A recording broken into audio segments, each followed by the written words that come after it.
So a lot of people pleasing is about putting other people's needs before your own. And it's real subtle, even when a girl responds like, it's fine, or women, oh, it's fine. And it's not fine. It's not fine. Like I usually ask more questions and they tell me this horrible story and I have to be like, whoa, it's not fine. You're listening to Sex with Emily. I'm Dr. Emily, and I'm here to help you prioritize your pleasure and liberate the conversation around sex. Today, I'm talking to Chelsey Goodan, who's got an important new book out, Underestimated: The Wisdom and Power of Teenage Girls. And we're getting into what we can all learn from the lives of teenage girls. And no matter what your gender, you'll learn that we all have an inner teenager inside of us who still might be running your life. You'll understand how they really feel about sex, social media, and why they want to wear crop tops without judgment. You'll also find out how to get teenagers to open up to you and share their intimate thoughts. Together, we can all heal from the wisdom of teenage girls. Please rate and review Sex with Emily wherever you listen to the show. It really helps us get the show out to more people. It just takes you 2 seconds. You can do it right now. My 2 articles, how to have a threesome and how to deal with a low sex drive and what you can do to boost it, are up on sexwithemily.com. All right, everyone, enjoy this episode. By now, you've probably heard my magic wand story. It's a brand that's been part of my personal journey for more than 20 years. But no matter how many times I sing Magic Wand's praises, I'll never be able to fully capture the story of this incredible brand. Well, now journalist and author Kate Sloan just completed a limited audio series documenting the history and impact that Magic Wand has created over the last 56 years.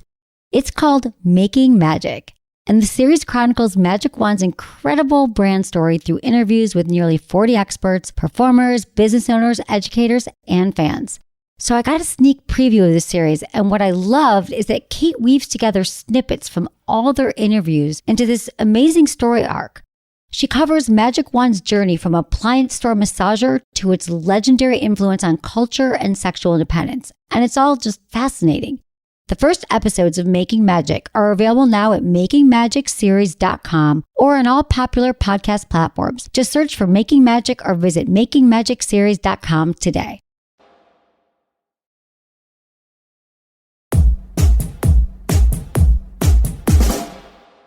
Today, I'm so excited to talk to a woman who I like to refer as the teenage girl whisperer, and she happens to be a dear friend. Chelsey Goodan has been an academic tutor, educating and empowering young teenage girls for over a decade. And her new book, Underestimated: The Wisdom and Power of Teenage Girls, is already garnering major accolades. I think you will see a lot of yourselves through these girls' daily struggles and realize we could all work through self-doubt, shame, and people-pleasing through some radical honesty and stepping into the power that this book encourages.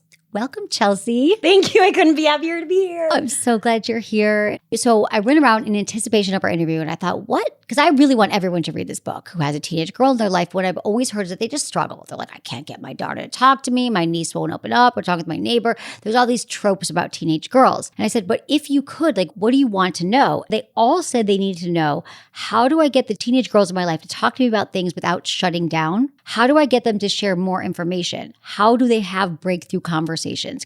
How do we do that? This is great. So this is the question for sure. And I would say, first of all, teenage girls feel judged about everything. And so often we're coming at them with advice and fixing or trying to teach them or protect them. And we're not actually listening to them first, letting her speak first.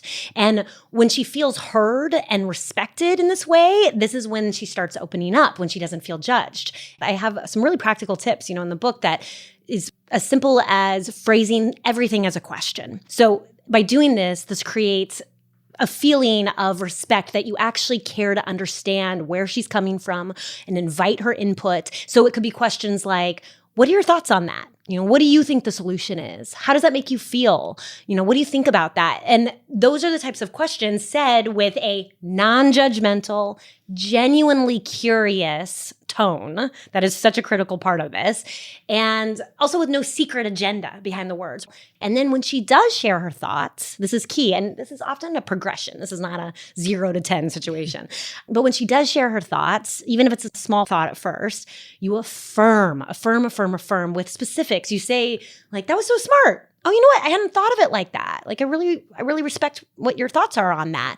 Because when she feels affirmed, she feels heard, she feels valued, she feels respected. And when she feels that way, that's when she really starts liking herself and liking you.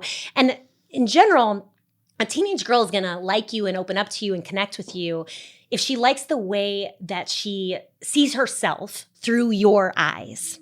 And that's because when she feels that value and not judgment, then that's when she steps into her own power and feeling of self-trust, and all these good things come from that. I mean, that's so key, because when in hearing that, it's like, we're doing it so wrong. Like, most of us are like, how's school today? This is what you need to do. We jump in trying to fix. Because I think most people are kind of handling this in a way that's harmful and pushing the girls away, right? Yeah, and there's a lot of slapping positivity on stuff. Well, it's not that bad, instead of actually holding space for a teenage girl's feelings. So that's another huge element, is a teenage girl feels very judged and criticized for her big feelings. You know, they stereotype them as dramatic and emotional and crazy, and that doesn't feel good for her, and it's not an emotionally safe space. So of course she's going to close off and put up walls and shut down.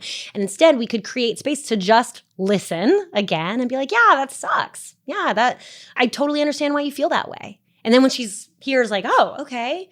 Like, cool. I'm not, yeah, you're not going to judge me like everyone else. Yeah. You're like listening. And then that helps relax her too, because you're just loving her for who she is rather than something you think she should be, right? There's so many shoulds on teenage girls. So how do you think you got them to confide in you? What was your journey? So, well, first of all, coming at them with no judgment. But I also am very radically honest. And teenage girls love radical honesty. So when you are just keep it real with them, we're like, oh, that's not good. You know, they can sense when you're telling them the truth. And they can sense when adults are very lying to them in subtle ways, half-truths, omissions, this whole vibe of like trying to put on a show, you know, to teach her or protect her.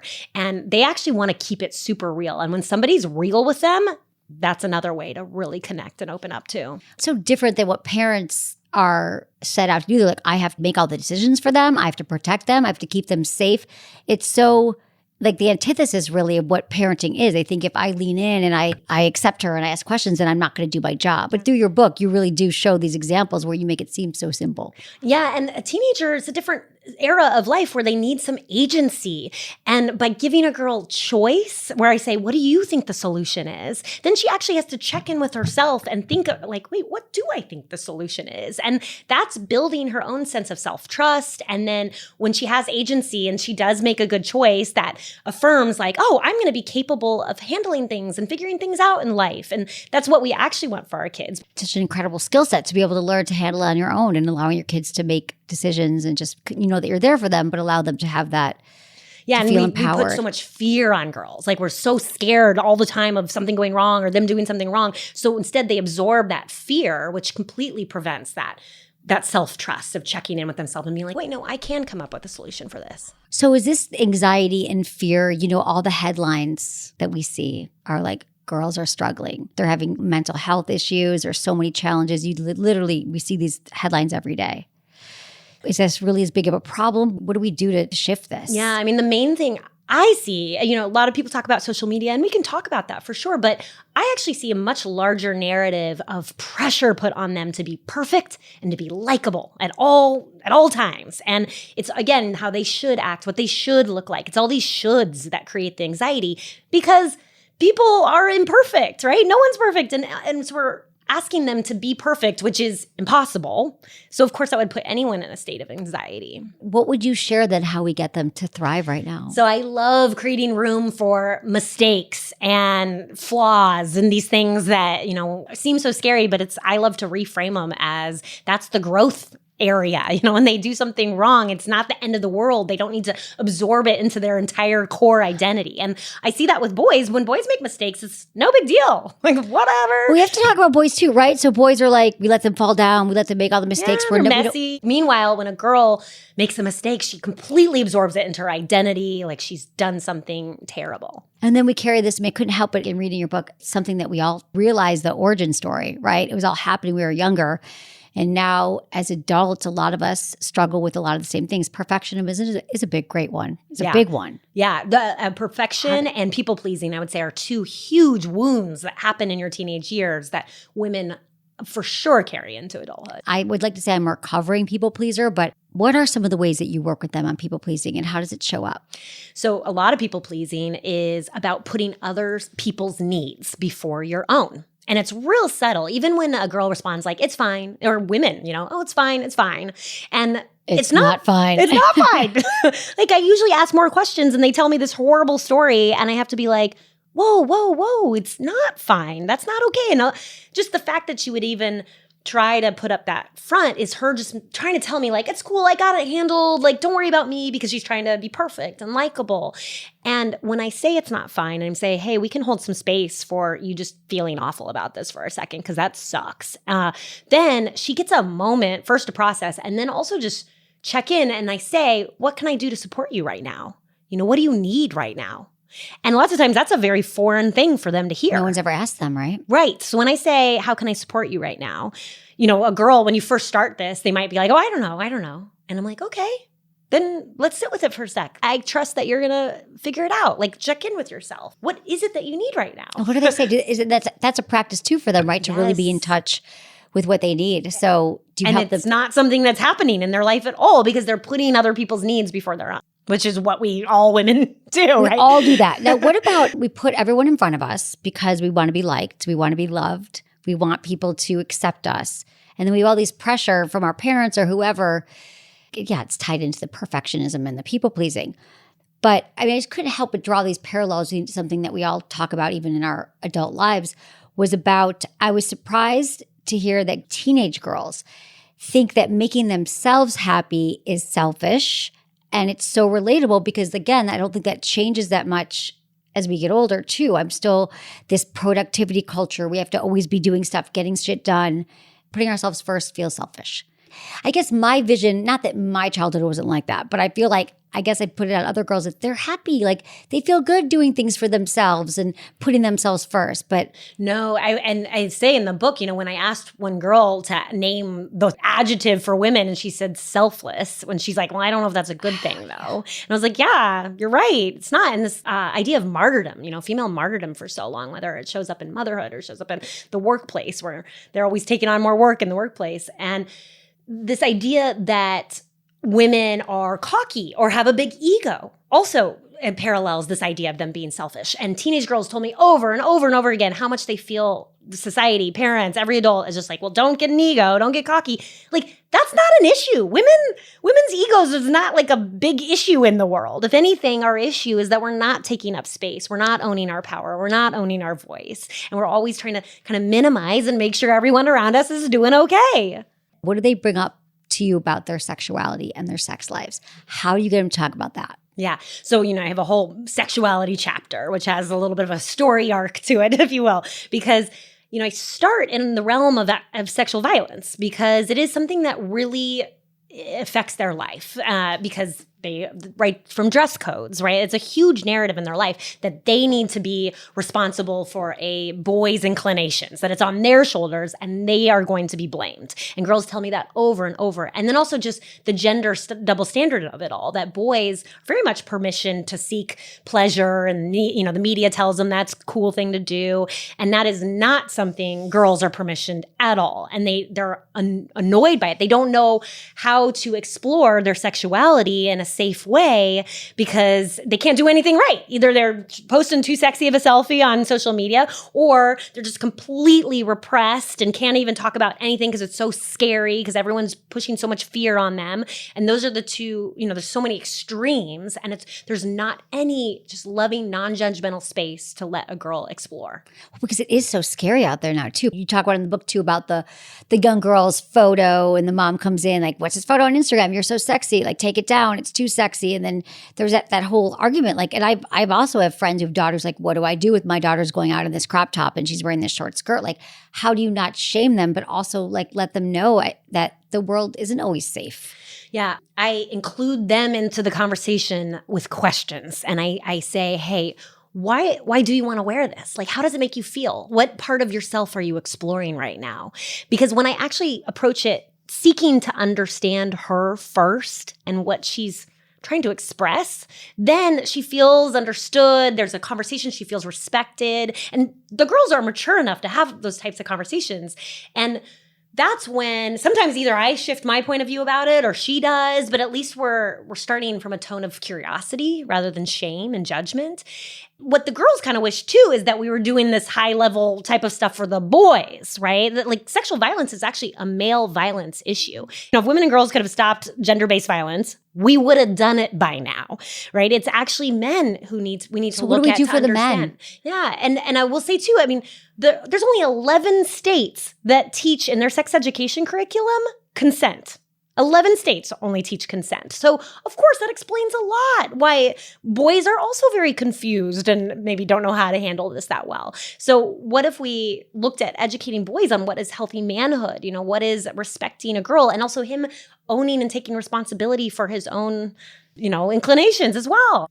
So we talked a little bit about how we don't have enough sex education out there that's accurate and informative and teaches consent. But you also cover in the book too, like there's so much, another side of that is that then there's also a lot of slut shaming that goes on. You talk about how the girls describe it. So what's going on with slut shaming still, and how do we change the narrative around it? Yeah. Oh my gosh. Slut shaming is a huge issue that the girls bring up themselves. I mean, it's my most popular video I've ever made is my slut shaming video on TikTok. I completely went so big because the girls are like, yeah, oh my gosh. And they're just sharing their stories about how it happens to them and how, her brother's friends told her skirt was so short and she's a slut when she's like 12 years old, right? And how then she's like sharing in the comments, and now I haven't worn a skirt for 5 years. Like really sad things. And again, it's kind of back to that again, trying to control their outfits as much as a parent thinks they're protecting her. It's usually a communication of shame is what actually happens. When you comment in a judgy way on a girl's clothes, she is going to receive it as shame.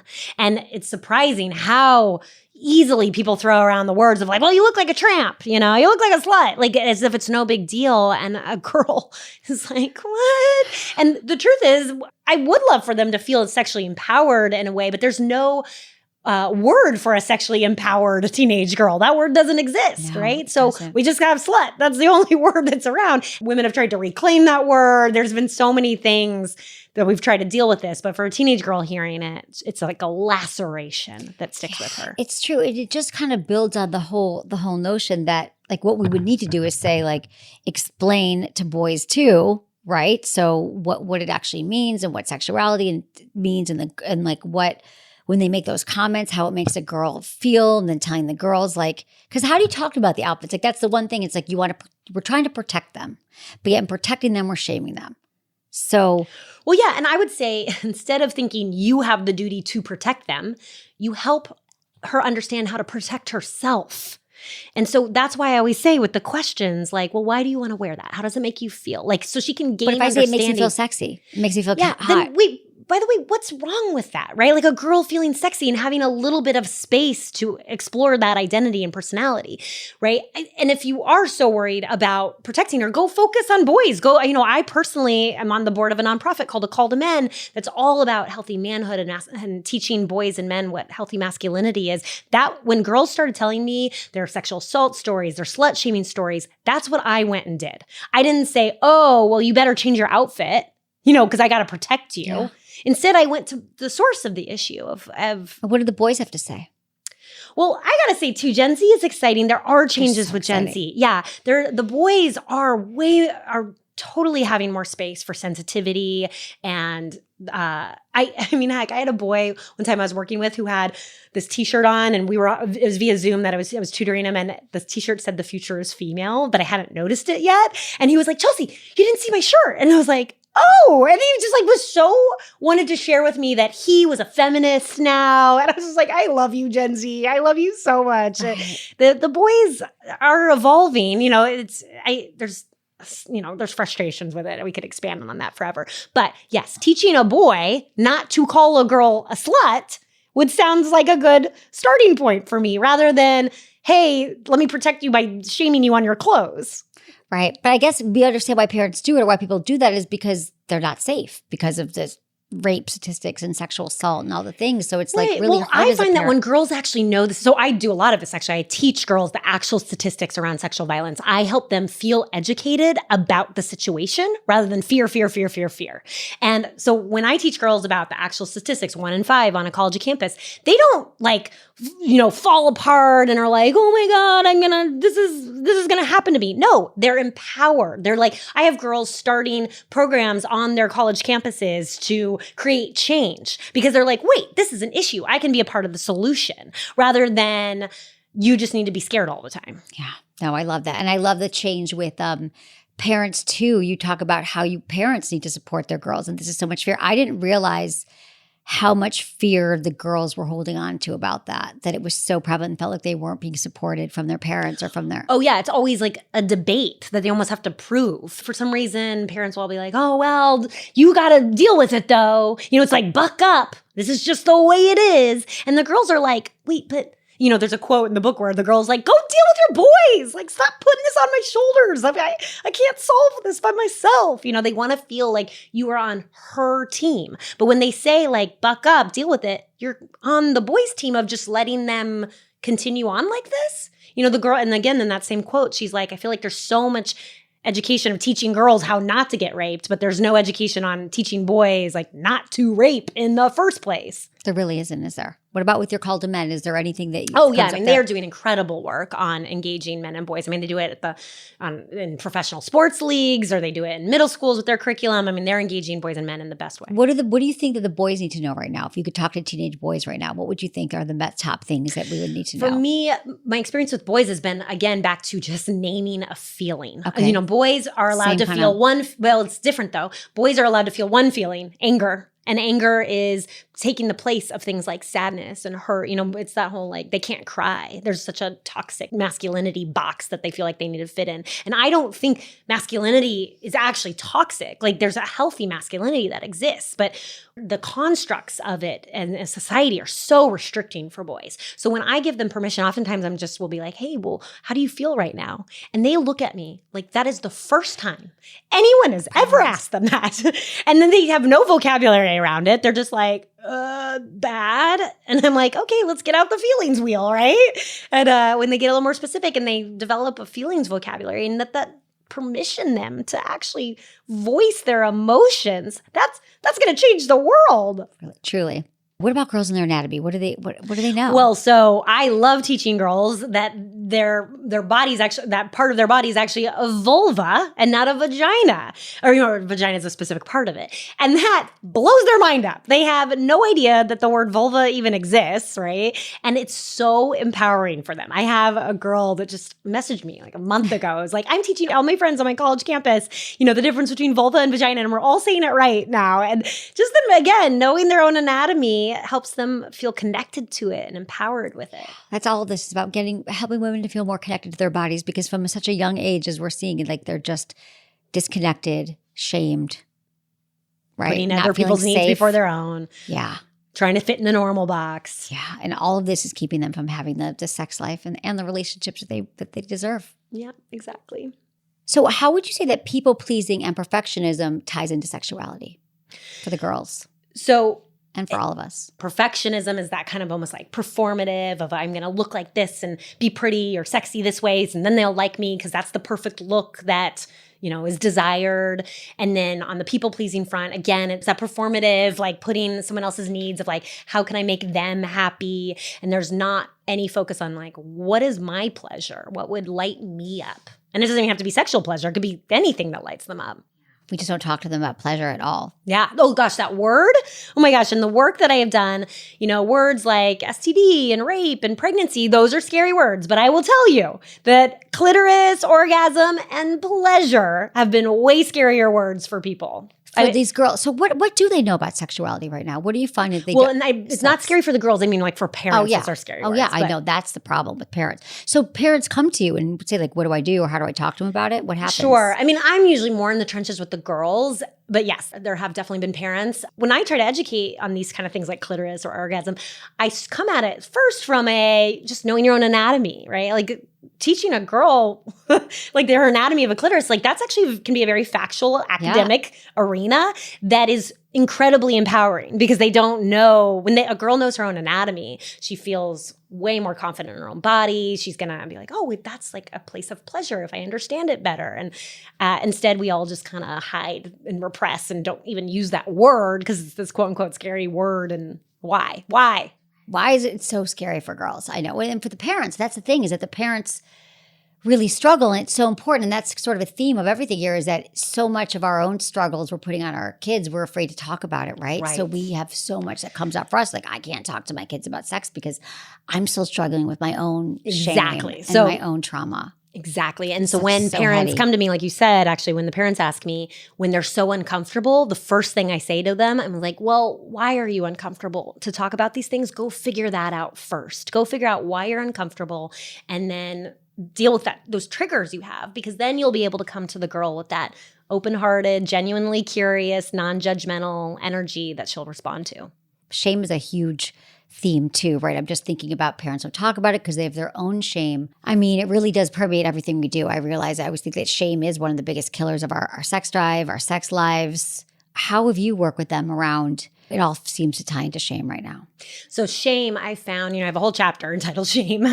It's about speaking it out loud. It's literally just the act of sharing and speaking out loud what you're scared of saying out loud with anyone who feels trusted and will be met with love. And that's all that usually needs to happen. You don't need to fix anything. And once you just have a person receive you and meet you and you don't feel so alone in that, it dissipates. You say the things that you think you cannot say. Yeah, right. Exactly. In a trusted place. And that was the power of the Me Too movement, right? When all these women started saying Me Too, all the women were like, wait, right, we're not alone. We're not alone. And there was a huge healing effect that had. So I was reflecting on our journey when I was reading the book and how we met. And I remember that when we met a few years ago, was that when we first met? 4 years on ago. our journey, 4 years ago.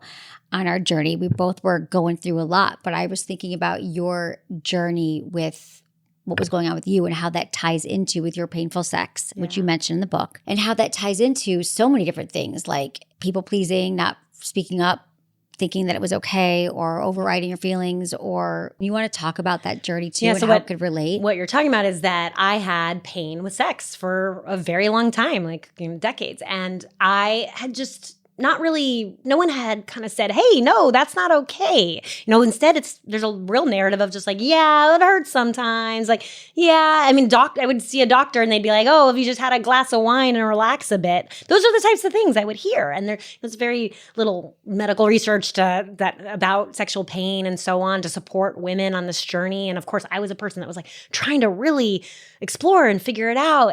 But so much of it had to do also with just my own reclaiming that this is something I could have in my life, and that my story isn't just another woman that shrugs her shoulders and is like, oh, sex is okay, whatever.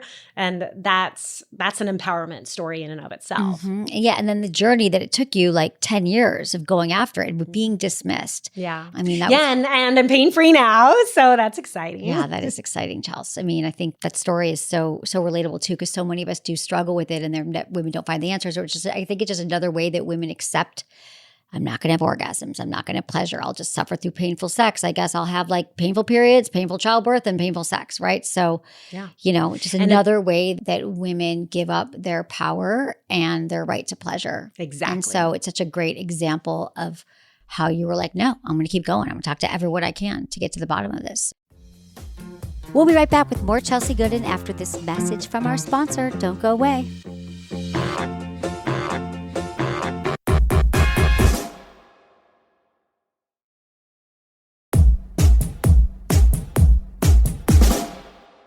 What about the conversations that the girls are having with each other? You also have a chapter on friends, which of friends we know as teenage girls, it's so important. Although I've also realized as I got older, it still is one of the most important thing. And our relationships. How are their friendships? Like, what are we seeing? Are they healthy, not healthy? Are they recognizing, like, do you think they're getting more toxic? Have you seen the friendships change over time with social media and that they're less connected? They're spending less time together because of the phones. Like, what have you seen It's interesting.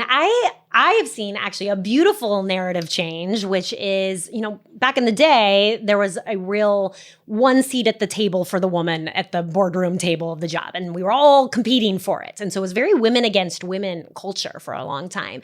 And Gen Z is changing it. They are way more of a girls supporting girls, women supporting women. They don't really understand why everyone is competitive in that way. And, a lot of people complain about girls taking each other down on social media, but I see way more of the opposite of them just amping each other up in the comments. I mean, they do it to me. They're just like, you go, girl, you got this. Like, they don't believe there's a limited amount of success for women in the way that we did, that they really do believe there's enough for all of us. Yeah.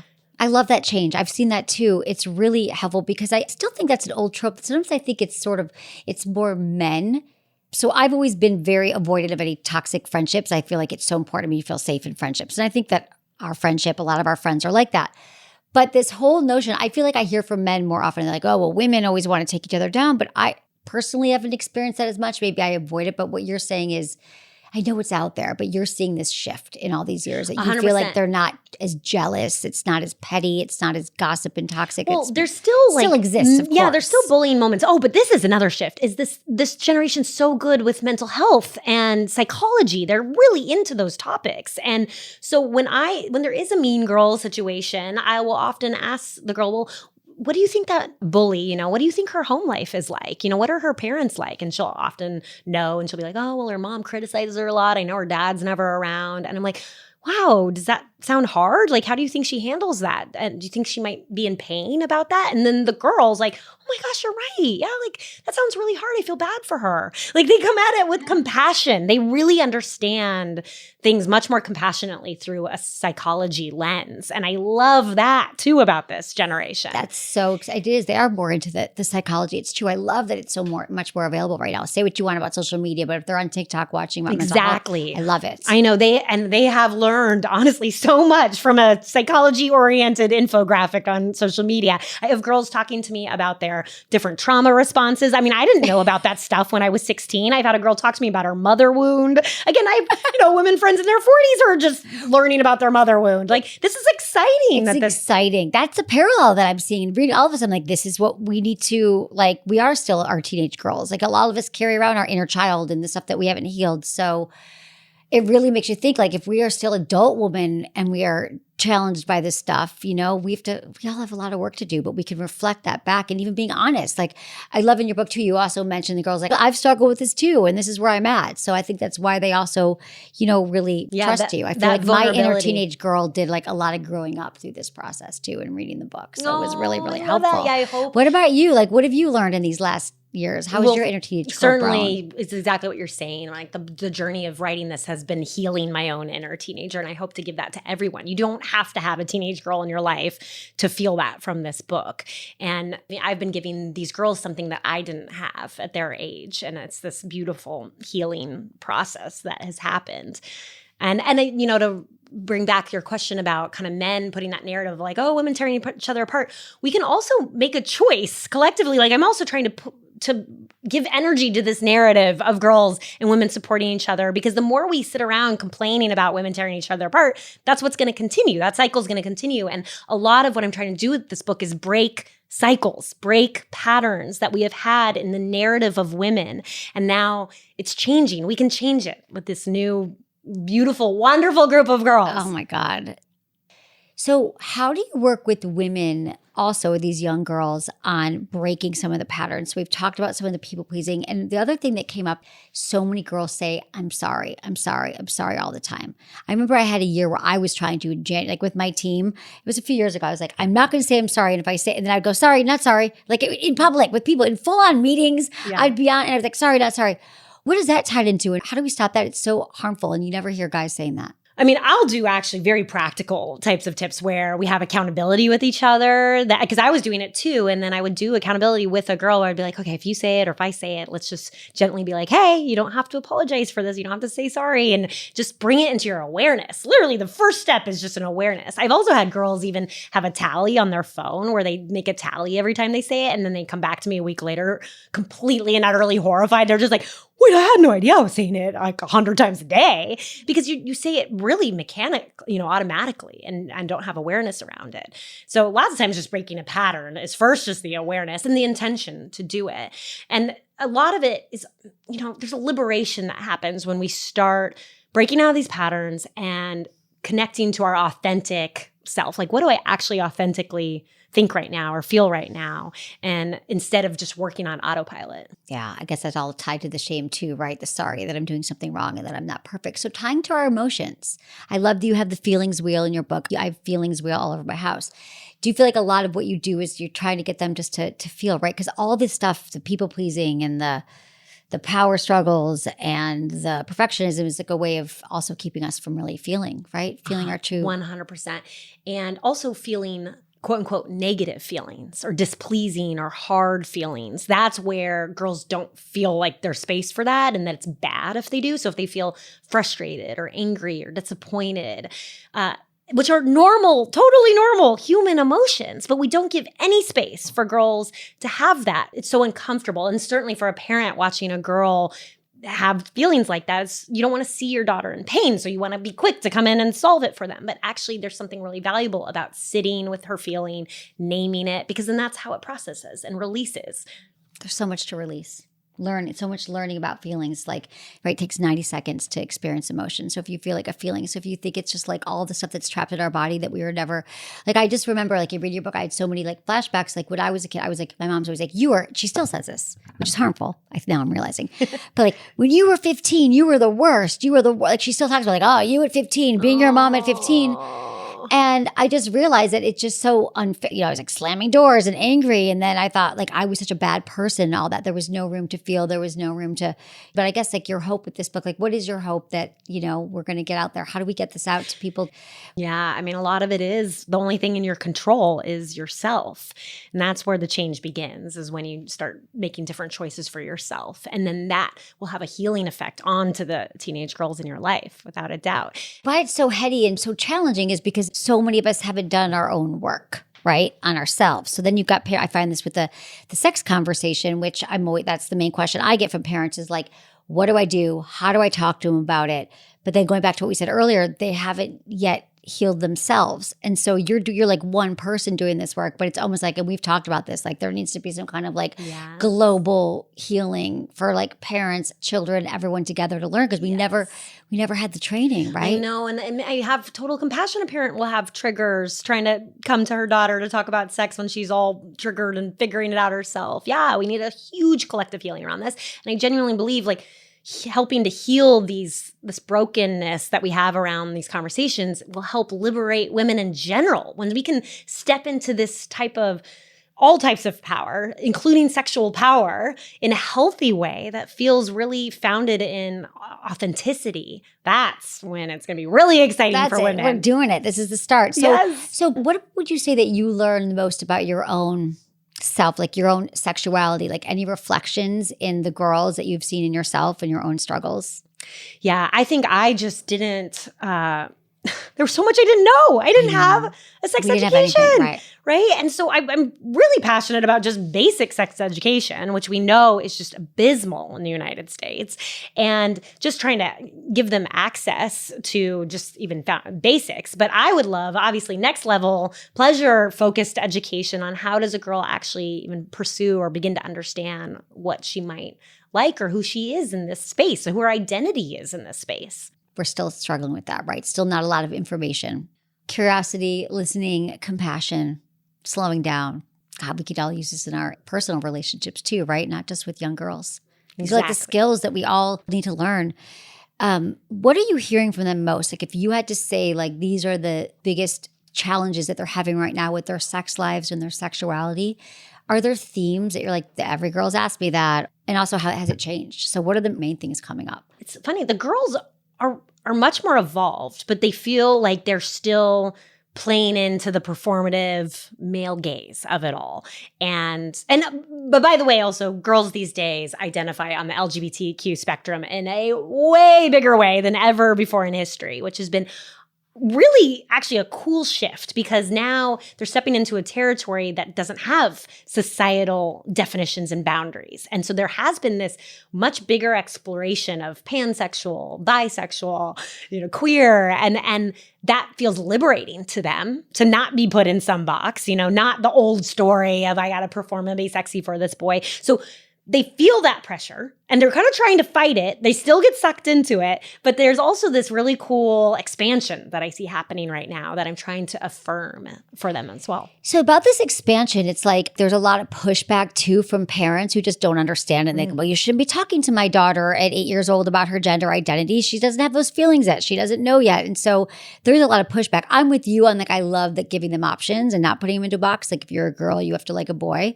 But what kind of things are you hearing girls in their exploration about this? Yeah, well, and you have to be really conscious of your language too with a girl. Like I always make sure I use the word crush. Because think how young you start being like, are you like any boys? We say that so young to them. Meanwhile, the average age of coming out is now looking, and there's not a set statistic, but it's looking like it's about 14.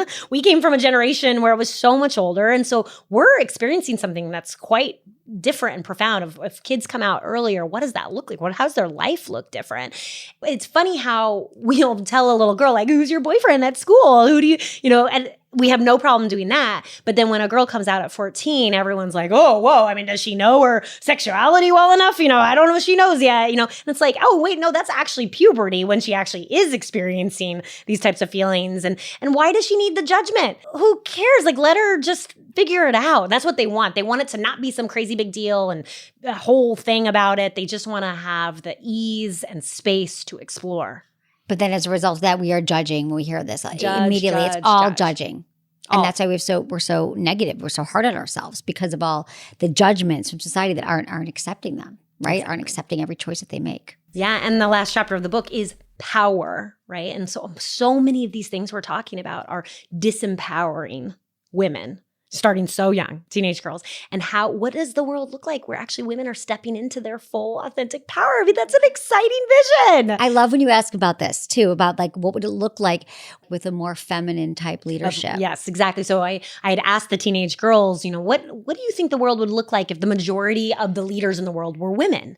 It's a pretty oversimplified question, but I was just so blown away by their answers because they effusively responded with there'd be more care, more empathy, more equality, more generosity. I mean, the things they were saying, whether you agree or not, if women would lead that way is beside the point. It's what they envisioned for our world had so much more to do with a heart-centered, love-filled leadership style rather than our leadership that we've had, is a masculine type of solution, which is often domination, oppression, control, status, wealth, physical domination, and these narratives that are just haven't worked for us. They're not working, right? They haven't worked, and we're ready for something new. Chelsey, this is a great start. And I loved all the insights from the girls in the book. They really paint such a great picture of seeing that where they are today. You get them to really speak these things that speak their truths in ways that, we don't often know that they're thinking today, that they would have said that. They would have had these answers to so many of these questions. They have more depth. They have more insights than we ever give them credit. So exactly. We've underestimated them. Underestimated them, Chelsey. Yes. Well, you didn't, and you've helped so many women. I know this is going to help everyone out there who has their inner teenage girls in their lives, which I think we pretty much all do. I think we do. We come across people in our lives, or I think that people are going to see a lot of themselves in this too, Chelsey. Yay. Well done, Chelsey. All right, Chelsey, I have a question from a listener, and I'd love your help in answering it. This is from Kaylee, and she's 27 in Maryland. Hey, Dr. Emily, this is my first time coming across your website, and I love it. Thank you for being one of those people that help others when it comes to stuff like this. The reason I actually came across your podcast was because I'm constantly self-conscious when it comes to having sex. I want to be good, and I hear you say, do your research, but when it comes to the time, by research, I mean self-love and self-touch. When it comes to the time to do it, I can't get out of my head, and I don't 100% enjoy sex. I get nervous and anxious, and it kills the vibe. My last relationship was a couple years. I hooked up with one other person since then, but it's almost been a year and a half since I've had sex now. And obviously, I'm scared to get back into the game. What would you recommend from somebody who is constantly nervous that they're not good enough, not fit enough to have sex, and be confident with it? I'm starting to go to the gym, trying to be healthy, but mentally, I don't know where to start. Anxiety is one of the biggest killers of our sex drive and shame. And I think that this whole notion that people often have this same thing where they are constantly comparing themselves to others, thinking that they should be better in bed than they already are. And I just want to tell women, like, a lot of the work starts with knowing our bodies, knowing what feels good to us, being able to communicate that to a partner eventually. But really, when we learn to give ourselves pleasure, a lot of things do melt away because then we're not in our heads worrying if we're good enough, worrying, if we're doing it right, comparing our partner. So what would you say here? So I would say this interestingly lands in my identity chapter, which is about authenticity. And the more that you can start getting a girl connected to what just lights her up, truly connects to her from deeply within, what makes her happy. And I'm going to lean into even the word weird. Like, what makes her weird? What makes her unique? And I say weird in a really positive way, but I say it because it actually often triggers like, well, I'm weird in this way. And because what you were just saying is how we're always comparing ourselves to everybody else. We're trying to do the right thing. We're trying to, and it's this standard that is just not possible because it's nebulous. And the only thing you're actually going to like is when you truly connect with yourself. So what does that look like? It happens in really small moments when you authentically decide to be like, well, do I like that or do I not like that? It could be, it comes back to people pleasing, but it could be like you're throwing a dinner party and you want everyone to be happy. So you do like 10 different dishes, but do you want to do that? Are you talking to me? Maybe. But I try to have enough food for everyone. Okay, it's so sweet. But actually check in, like, what would make me happy? What would make me not feel stressed? What are the 3 things that light me up? And it's like, oh, okay, I'll do these 3 dishes because that's what is going to make me happy. And I'm not going to be so worried about everybody else. I'm just doing a funny side example, how much we abandon our authenticity. And why are people so afraid to be weird? And I think in our teenage years, girls, everyone wants their kid to be normal. So to go back to Kaylee, it's like, I feel like she's still playing out a societal narrative of all these shoulds. And what if she was just like, well, I kind of just one tiny step at a time of like, I weirdly like this, or I'm kind of into that, and just commit to honoring yourself and choosing that. Body image and your relationship to your body sets its foundations in your teenage years. And think about it, how we talk to little girls, right? What is the first thing that we say to them? We're like, oh man, look how cute you are. Look at that pretty dress you're wearing. The girls learn so early on that what they look like, what they're wearing is their worth and value. It's all well-intentioned. You're trying to compliment the little girl, but we say to little boys, oh, what's your favorite subject in school? What's your favorite sport? It's still happening. It's so different. Yeah. And the average age for a girl to go on a diet, like to start dieting, is age 8. No. Yeah, and the from age 8 to 14, their confidence plummets 30%, whereas boys, it doesn't. So obviously something's happening during those years. And so again, trying to keep it practical with tips, I often tell like the women and moms in girls' lives, teenage girls tell me this, that they're so tired of the women in their lives insulting their own body and beauty in front of them. So they see it with their moms and their caregivers. Yes. And certainly an adult should never honestly comment on a girl's body. That is never going to go well. And it's always not going to have a good impact. But it's actually more subtle when the mom or the women, the teachers, it could be any woman, is like, oh, I look bad in this. Or they're just dieting for years on end. The girls absorb that at a really serious level. And again, I have compassion.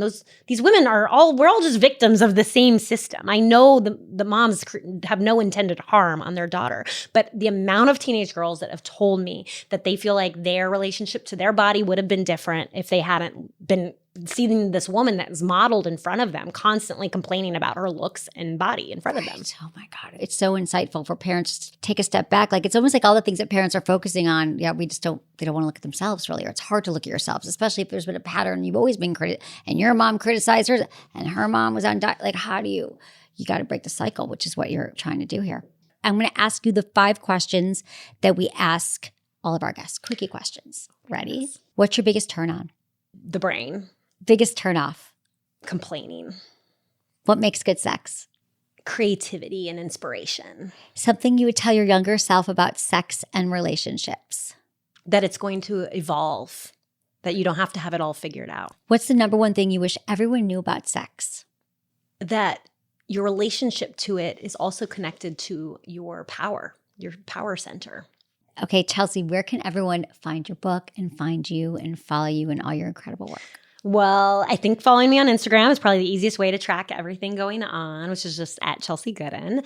And you can buy the book wherever books are sold. I'm also going on a book tour all throughout March. So you can look on my Instagram and see all the different locations. I'd love to meet you. Yeah, all those things. Cool. Thank you. Thank you, Chelsey, for being here. Thank you for sharing your wisdom and the wisdom of teenage girls. Appreciate you so much. Thank you.